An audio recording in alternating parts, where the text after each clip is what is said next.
Hey, how's it going, YouTube? Today we're going to be taking a look at the original Xbox's Xecuter 3 mod chip and BIOS flashing.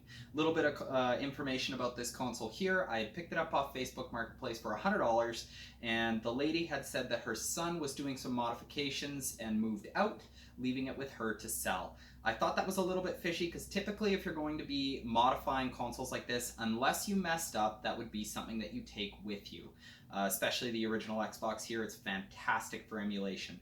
I was correct. All the BIOS banks were flashed incorrectly. I couldn't get this thing to boot into X3 config live, and there was some misinformation that I had found on the internet and had been told. So today we're going to correct all that. If you can't get into X3 config live, if your BIOSes aren't working, if you can't see G drive or F drive if you're doing the XBMC Origins build, this is the video for you. So let's hop over to the console side and take a look at what we're doing.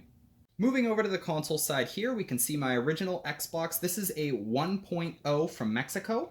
We're looking at an X3 here. Dead giveaway is this BIOS dip switch on the front here. You can get them also in a couple of buttons. They're typically either mounted under here or under here, but this does the exact same thing, switching BIOSes. On this chip, over to the right means that it's enabled, over to the left means that it's disabled. You have 1, 2, 3, 4, 5 switches. The top 4 have to do with BIOS bank selects. The bottom has to do with flash protect. Now, the reason that I point that out is not every one that you see here has the fancy faceplate that I have with the X logo. Some of them I've seen are ripped off and it's just a bare BIOS bank switch.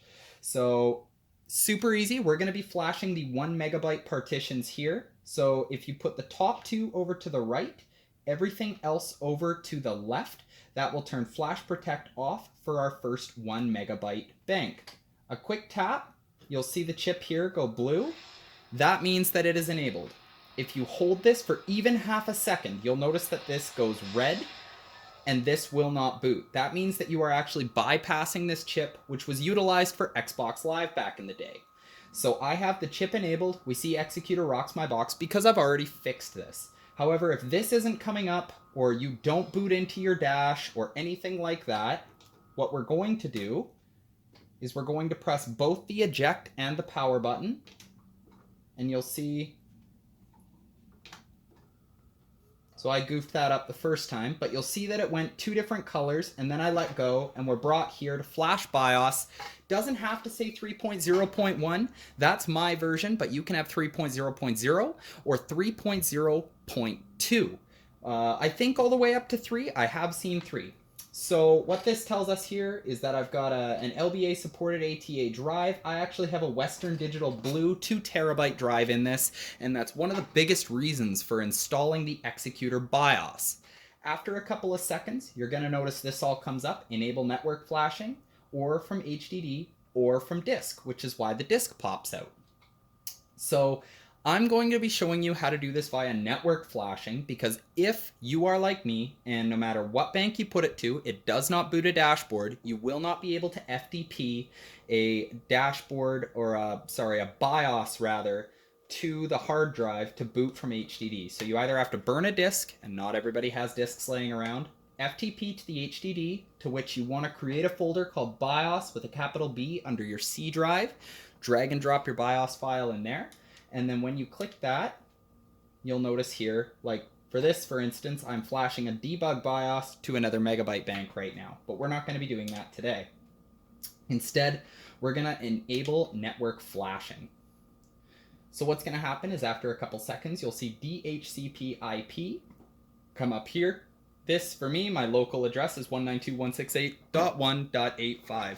So we're going to switch over to the computer here, and we're going to be able to connect to this as a website in a browser. Okay, so now we're over and onto the desktop. I left this in recovery mode. You can tell the chip is blue. You can see LAN. It's looking for whatever network connection I'm going to bring it to, and the disk tray is open. So we're still in recovery mode. From here, we're going to open up our favorite browser. I like to use Chrome. 192.168.1.85 in my case, or whichever yours is, will bring you to this Xecuter Flash BIOS. Mine is on version 3.0, despite the recovery being in 3.0.1. That's okay. There's a small guide here. Banks 1, 2, 3, 4. Just like I told you before, we're going to want on, off, off, off.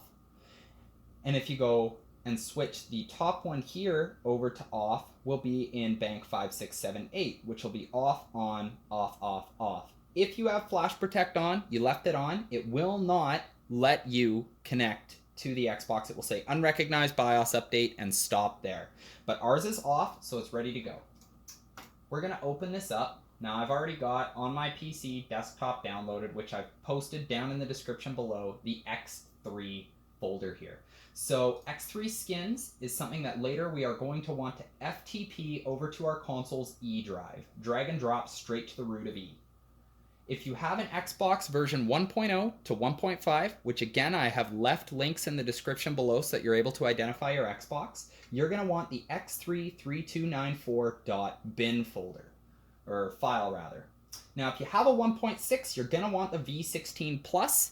Otherwise, what this is going to do, and you'll know if you flash the wrong one, is it's going to start up and shut down on its own about 3 times and act really crazy, and then it's going to try and boot the default dash, giving you, I got error 11, which means a DVD error. However, you can also get error code 13, being an HDD.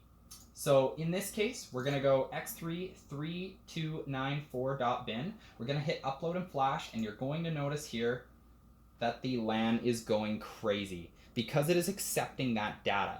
Now, don't forget the original Xbox here does not have a crazy high-speed Ethernet port by today's standards, so even though this is a 1 megabyte file, this is going to take a couple of minutes to go over.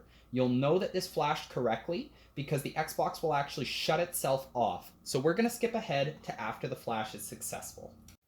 So now that the Xbox is off and we have switched it over, you're going to want to take your controller and hold the white button. This is how we'll know that we flashed it successfully.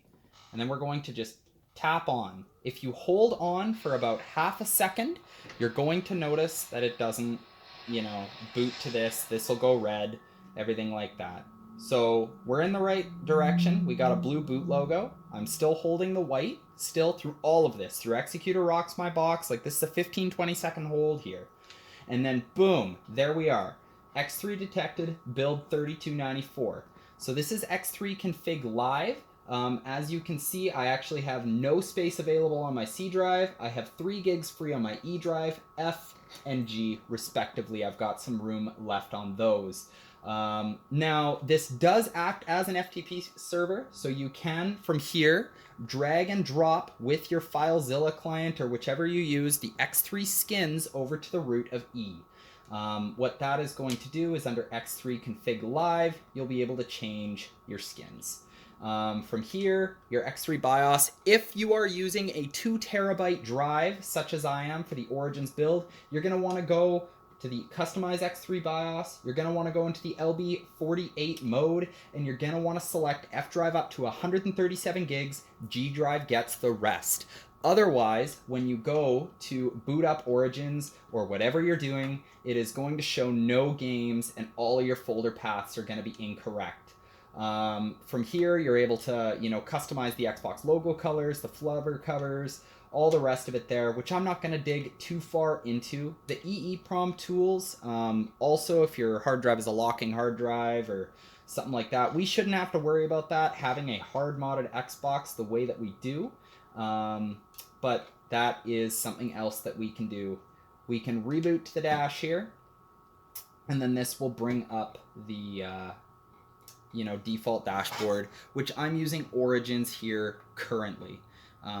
So we're going to see the Xbox logo and things like that come up. So that is it, guys. That's everything. If you have a bad BIOS and you cannot get into X3 config live to make things such as G drive work, to load up all your games and things like that, this is exactly how you fix it.